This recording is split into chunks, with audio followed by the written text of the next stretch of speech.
Welcome to another exciting episode of Howard's Opinion. I'm your host, Howard, and we're glad you're tuning in today. We've got a lot to talk about in the world of sports, and we're going to dive right into it. First off, let's take a look at what's happening in college baseball. The Texas A&M Aggies are facing an uphill battle when it comes to making it into the NCAA tournament.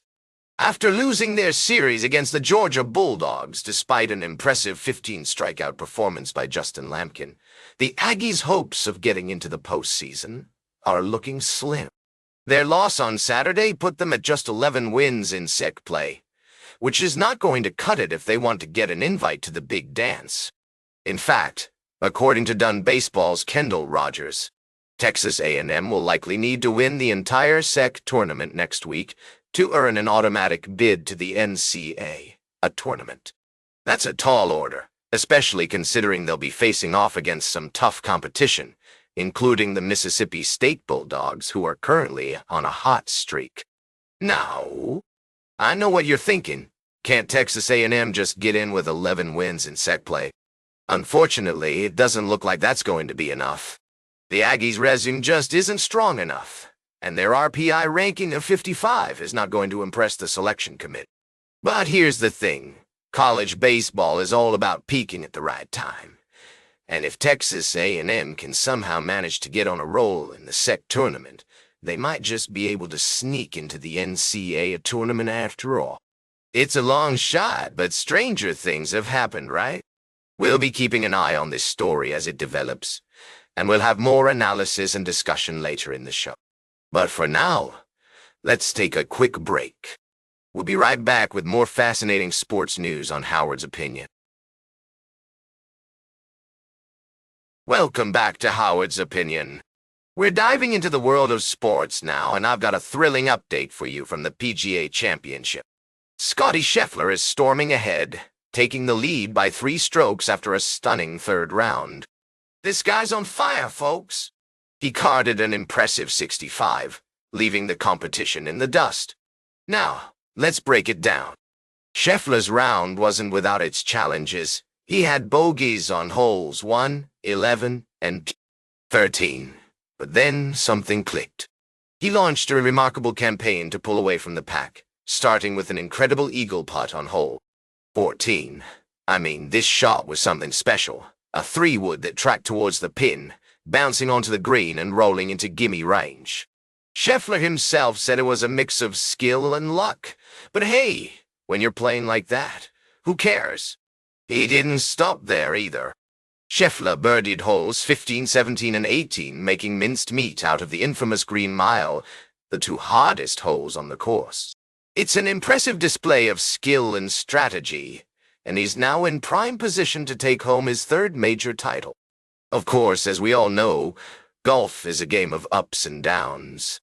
Scheffler's lead might seem comfortable, but history tells us that anything can happen on Sunday. We've seen it before. Players coming back from seemingly insurmountable deficits to snatch victory from the jaws of defeat. So, while Scheffler's looking strong, it's far from over. That's all for this segment, folks. The PGA Championship is shaping up to be an absolute nail-biter, and I'm excited to see how it all plays out. Stay tuned for our final story of the day right here on Howard's Opinion.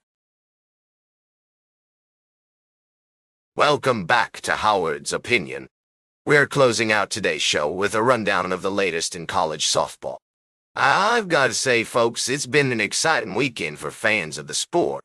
From the Lubbock Regional to the action in other parts of the country, there have been some thrilling games and impressive performances. Let's start with Texas Tech, who are looking strong after a 10-1 run rule win over Mississippi State. Lauren Orede's 3-run homer in the 6th inning sealed the deal for the Red Raiders, who are now just 1 win away from advancing to the Super Regionals. And what about Demi Elder, the longest tenured Red Raider, hitting a solo home run in the bottom of the 2nd? The energy at Rocky Johnson Field must have been electric. But Mississippi State isn't giving up yet. They bounced back from that loss with an 11-10 win over Washington in a wild elimination game. The Bulldogs will need to beat Texas Tech twice to advance, which won't be easy, but they've shown they can handle high-pressure situations. Meanwhile, Brown's NCAA regional debut since 1997 was cut short after losses to Texas Tech and Washington. But the Bears should be proud of their achievement in making it this far, and I'm sure they'll be back stronger next season. And let's not forget about Oklahoma, who are also making waves in the softball world. Their dominant performance over the weekend has them looking like strong contenders for the championship title. As we wrap up today's show, I want to leave you with a thought. College sports have a way of captivating us with their underdog stories, thrilling comebacks, and impressive athleticism. Whether you're a die-hard fan or just a casual observer, it's hard not to get caught up in the excitement. That's all for today's Howard's Opinion. Remember to like, share, and subscribe. And until next time, these are some of my humble thoughts.